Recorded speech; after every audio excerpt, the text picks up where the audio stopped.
morning mga Swissy! So ngayon nga ay pupunta tayo ng Baguio City. At dahil isang araw lang naman kami sa Baguio ay magko-commute na lang kami from Dao to Baguio City.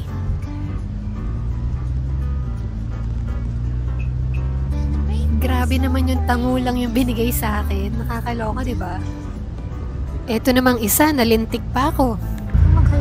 Buksan mo kasi, nama mo na naman. Hindi, baka kasi ikaw pala yung hinihintay nila. Hindi ako yun.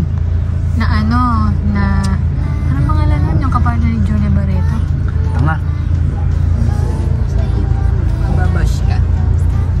At dito ngayon nakasakay na kami ni Lavi sa van papunta sa Baguio City. Actually, sobrang daming naging issue dito sa sinasakyan namin na van. Feeling namin medyo galit si Kuya dahil konti lang yung pasahero, pinaalis na kaagad siya papuntang Baguio. Umaga kong bumaba ngayon kasi kailangan kong maghanap ng hotel. Kailangan kong maghanap ng salon kasi hindi ako marunong mag-makeup tsaka mag-ayos ng buhok.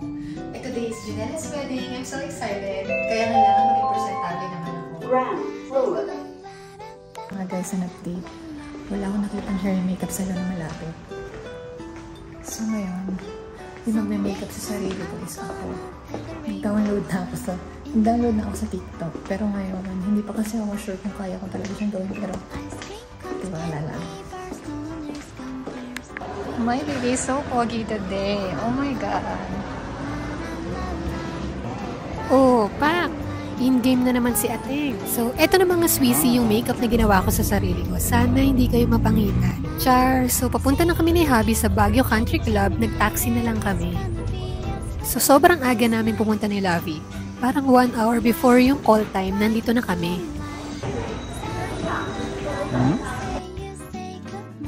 At eto nga pala yung look para sa ceremony mamaya. Sobrang ganda. Feeling ko yung concept nila dito ay for garden talaga. Hi! Meet my forever date! At maya-maya nga'y nagsimula na rin ang kasal.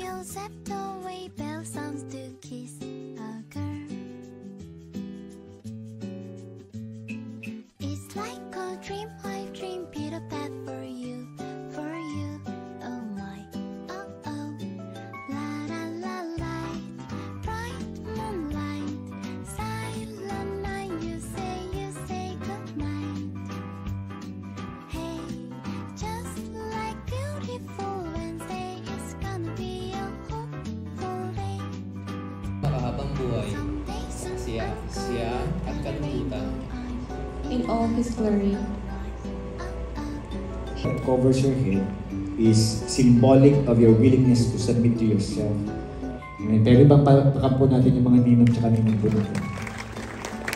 So after ng ceremony, lahat ng bisita ay kumain muna ng snack sa labas. At eto nga't hindi ko na napigilan, nagpa-picture na ako kay Miss Kat at Sir Joel. Pagkatapos ay tinipon nga kami dito sa labas para sa fireworks. At eto nga't medyo nahihiya pa ako pero nakita ko si Amping kaya nagpa-picture na rin ako. Sobrang sweet na bata at sobrang ganda. At ang sweet naman ng kaibigan ko tsaka ni V. Yan na to. Kiss! Walang tao ba eh? Ay! Cute! Isa pa, charot eh. So after namin magkulitan sa labas at eto nga't pinapasok na kami, binago kasi nila yung setup for dinner party. At sobrang sarap ng cake nila, nakatikim kami. Pati yung handa mga be, ang sobrang sarap. At eto nga po, natawag tayo sa kompetisyon na hindi ka naman marunong. Diyos miho, pinarampa po tayo sa harap ng maraming tao at nakakahiya. At hindi na po namin na video lahat. So after ng party, yan na po ang lagay. Nakatapak na po ang auntie nyo. Sobrang hindi na po kinaya yung 12 hours na naka-heels. So yun lang mga Swissy. Kung nakaabot kayo dito, thank you so much for watching. Don't forget to like, share, and subscribe. Bye-bye!